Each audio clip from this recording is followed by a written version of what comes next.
Kementerian Pertahanan dan TNI adalah instrumen utama pertahanan dan keamanan negeri ini. Sayangnya, sektor ini juga tidak bisa lepas dari praktek pungli dan korupsi. Dugaan dan laporan korupsi di tubuh institusi militer sering kali terdengar. Deretan pejabat tinggi dan prajurit aktif pun pernah ditangkap dan diadili. Dalam laporan Satgas Saber Pungli tahun 2017, TNI menjadi salah satu sektor dengan laporan pungli terbanyak. Pada tahun 2015, Transparency International merilis Indeks Global Resiko Korupsi Pemerintah di sektor pertahanan. Indonesia mendapat kategori resiko tinggi dengan resiko terbesar ada dalam proses pembelian senjata. Rawannya korupsi di sektor pertahanan bukan tanpa alasan. Salah satu faktor utamanya adalah kerahasiaan.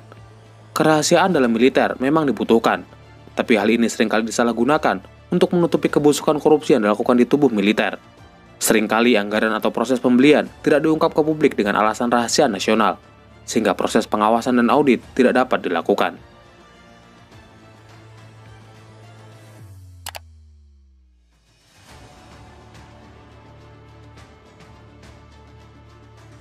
Berdasarkan laporan Satgas Saber Pungli tahun 2017, TNI termasuk dalam 10 instansi pemerintah yang sering diadukan oleh masyarakat terkait pungli. Pungli yang sering terjadi adalah pungli penerimaan siswa di lingkungan pendidikan TNI. Salah satu kasusnya adalah 3 orang perwira menengah yang bertugas di Satuan Rindam Jaya Kodam Jaya terbukti melakukan pungli terhadap sejumlah siswa di lingkungan pendidikan TNI Angkatan Darat. 3 Paman Rindam Jaya tersebut akhirnya diberikan sanksi disiplin karena terbukti melakukan penyalahgunaan jabatan dan wewenang. Sedangkan di Aceh, sejumlah nelayan mengeluhkan adanya praktek pungli yang diduga dilakukan oleh oknum aparat wilayah setempat. Berdasarkan informasi yang dihimpun, pungli yang berlangsung selama 2 bulan tersebut diduga dilakukan oleh anggota TNI Angkatan Laut. Lingkungan TNI bukanlah lingkungan yang suci dari korupsi. Perwira TNI beberapa kali tersandung kasus korupsi dengan kerugian negara miliaran rupiah. Berdasarkan Indeks Transparency International tahun 2015, risiko korupsi di lingkungan militer Indonesia cukup tinggi. Dugaan korupsi di lingkungan angkatan bersenjata kerap kali terdengar. Akan tetapi, isu tersebut amat jarang yang terungkap, bahkan terkesan menguap begitu saja. Laporan korupsi yang sering terjadi di tubuh TNI adalah korupsi pengadaan alat utama sistem senjata atau alutsista.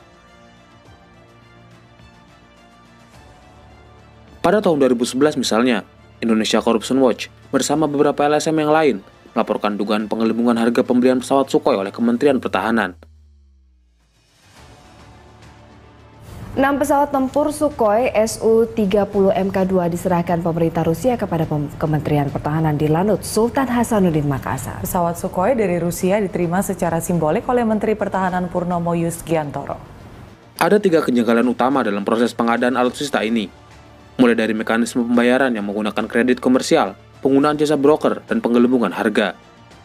Pembelian 6 pesawat tempur Sukhoi jenis Su-30 Mk2 buatan Rusia itu tersebut digelembungkan harganya per unit dari 55 juta US dollar menjadi 83 US dollar. Kerugian negara yang ditimbulkan ditaksir mencapai 700 hingga 800 miliar rupiah. Pada tahun 2016, Majelis Hakim Pengadilan Militer tingkat 2 menjatuhkan vonis penjara seumur hidup kepada Brigjen TNI Teddy Hernayadi. Brigjen Teddy Hernayadi yang saat itu menjabat sebagai Kabid Pelaksana Pembiayaan Kementerian Pertahanan periode 2010-2014 dinyatakan bersalah atas kasus korupsi pengadaan alutsista seperti pembelian jet tempur F-16 dan helikopter di Kementerian Pertahanan dengan total kerugian negara sebesar 12 juta US dollar. Akibat kasus ini, Teddy Hernayadi divonis penjara seumur hidup, menjadikan salah satu pelaku korupsi dengan hukuman terlama di Indonesia. Pada 2021, Jenderal Andika Perkasa, yang saat itu masih menjadi Kepala Staf Angkatan Darat, mengungkap dugaan penyalahgunaan anggaran di 2 lembaga pendidikan TNI Angkatan Darat. 2 lembaga tersebut adalah Pendidikan Kejuruan Bintara Infanteri dan Pendidikan Kejuruan Tamtama Infanteri gelombang 2 tahun anggaran 2020. Dugaan korupsi uang pendidikan itu mulai dari pemotongan gaji siswa, pemotongan uang makan, dan penambahan anggaran yang sengaja digunakan untuk kepentingan pribadi.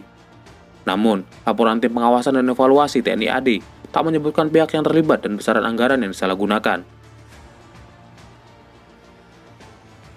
Di tahun 2022, Direktur Jenderal Kekuatan Pertahanan Kementerian Pertahanan, Laksamana Muda TNI Purnawirawan berinisial AP, dan 2 orang lainnya ditetapkan sebagai tersangka korupsi proyek pengadaan satelit slot orbit 123 derajat bujur timur pada Kementerian Pertahanan tahun 2012 hingga 2021.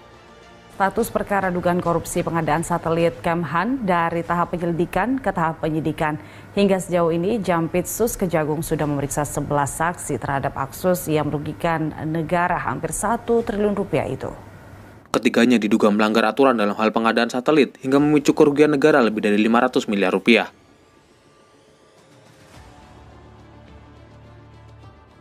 Selanjutnya, Jaksa Komisi Pemberantasan Korupsi atau KPK mengungkap kasus pembelian helikopter angkut Agusta Westland 101 di TNI Angkatan Udara tahun 2015-2017 yang diduga merugikan negara hingga ratusan miliar rupiah. Kasus ini menyeret beberapa nama petinggi militer, seperti Kepala Staf TNI Angkatan Udara, Marsikal Purnawirawan Agus Supriyatna, yang saat itu masih menjadi kuasa pengguna anggaran, dan perwira tinggi TNI Angkatan Udara, Marsikal Pertama Fakhri Adami. Hingga video ini dirilis, kasus ini masih dalam masa persidangan.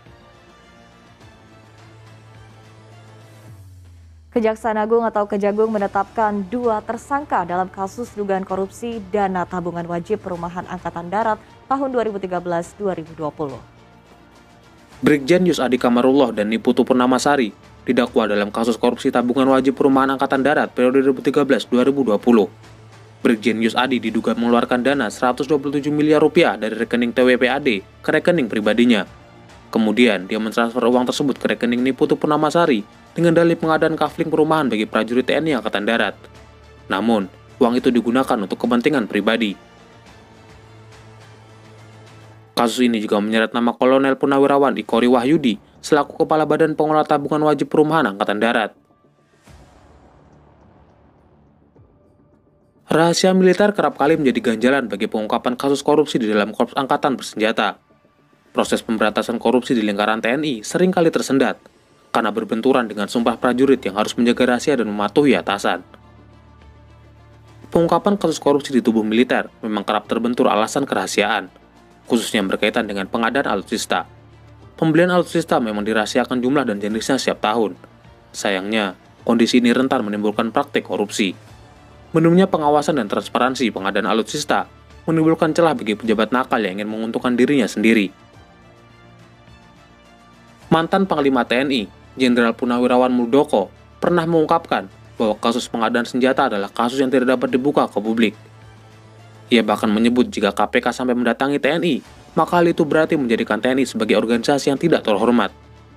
Namun, kasus Brigjen Teddy Hernayadi yang terjerat kasus pengadaan alutsista di tahun 2016 dan kasus-kasus korupsi yang lain menjadi bukti nyata bahwa institusi ini juga tak luput dari dosa-dosa korupsi. Sampai jumpa. Salam Universe.